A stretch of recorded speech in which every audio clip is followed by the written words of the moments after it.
The Director General of Civil Aviation on Friday suspended 4 flight operation inspectors, indirectly admitting that there was gap in regulation during the Indigo scheduling crisis that affected millions of passengers this month.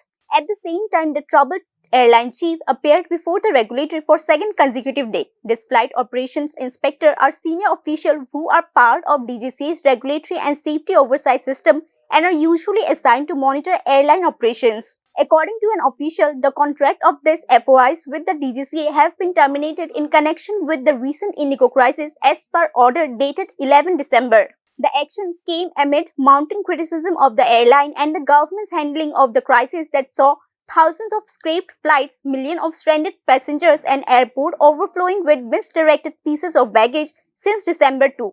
Even on Friday, around 160 flights were cancelled despite assurance of normal operation by the carrier as well as the government. Bureau Report News Now.